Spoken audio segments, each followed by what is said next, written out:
सरकार इतनी मनबड़ हो गई है कि वो जनता को डरा रही है। अरे धिक्कार है उस जनता पर जो अपनी बनाई सरकार से डरने लगे। पहलगाम हमले पर सरकार से सवाल पूछने की नेहा सिंह राठौर की नीति नेहा पर भारी पड़ गई।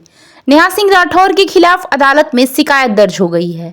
अभिव्यक्ति की आजादी बनाम सरकारी मर्यादा पर बहस तेज होती नजर आ रही है। लोकप्रिय लोक गायिका नेहा सिंह राठौर एक बार फिर से सुर्खियों में हैं। अयोध्या की एसीजेएम सिविल जज सीनियर डिवीजन 4 न्यायाधीश एकता सिंह की अदालत में उनके खिलाफ शिकायत दर्ज कराई गई है।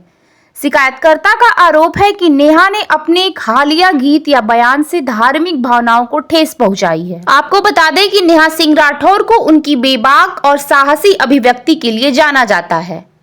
वे अक्सर सामाजिक और राजनीतिक मुद्दों पर अपनी कला के माध्यम से सवाल उठाती हैं।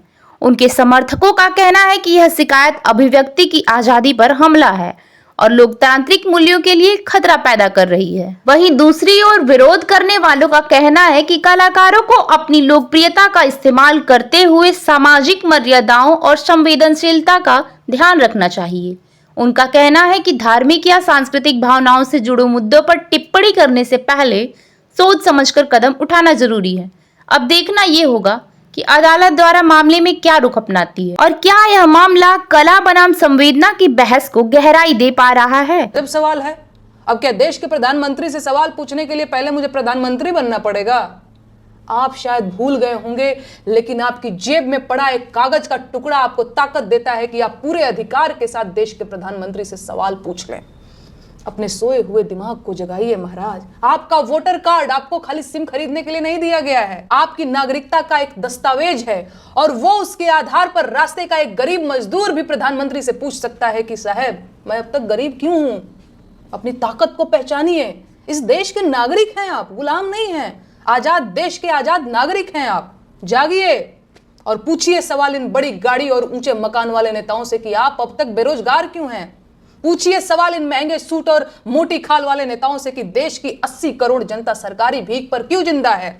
अपने जिंदा होने का सबूत दीजिए, सवाल पूछिए और अपना हक लीजिए। और लानत है उस सरकार पर जो अपनी भाग्य विधाता जनता को डराने लगे।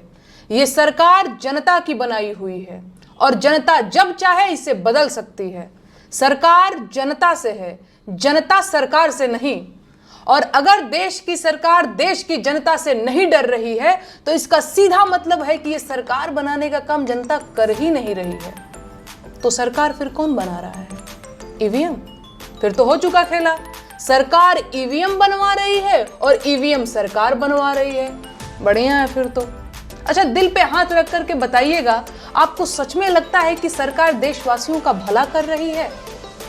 क्या आपको अब तक नहीं समझ में आ रहा है कि सरकार की नजर सिर्फ देश के संसाधनों पर है?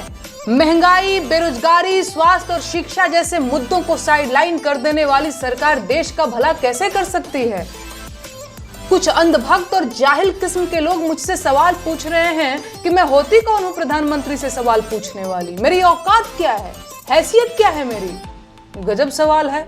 अब क्या देश के प्रधानमंत्री से सवाल पूछने के लिए पहले मुझे प्रधानमंत्री बनना पड़ेगा? आप शायद भूल गए होंगे, लेकिन आपकी जेब में पड़ा एक कागज का टुकड़ा आपको ताकत देता है कि आप पूरे अधिकार के साथ देश के प्रधानमंत्री से सवाल पूछ लें। अपने सोए हुए दिमाग को जगाइए महाराज। आपका वोटर कार्ड आपको खाली सिम खरीदने के लिए नहीं दिया गया है, आपकी नागरिकता का एक दस्तावेज है और वो उसके आधार पर रास्ते का एक गरीब मजदूर भी प्रधानमंत्री से पूछ सकता है कि साहब मैं अब तक गरीब क्यों हूं। अपनी ताकत को पहचानिए। इस देश के नागरिक हैं आप, गुलाम नहीं हैं। आजाद देश के आजाद नागरिक हैं आप। जागिए और पूछिए सवाल इन बड़ी गाड़ी और ऊंचे मकान वाले नेताओं से कि आप अब तक बेरोजगार क्यों हैं। पूछिए सवाल इन महंगे सूट और मोटी खाल वाले नेताओं से कि देश की 80 करोड़ जनता सरकारी भीख पर क्यों जिंदा है। अपने जिंदा होने का सबूत दीजिए, सवाल पूछिए और अपना हक लीजिए।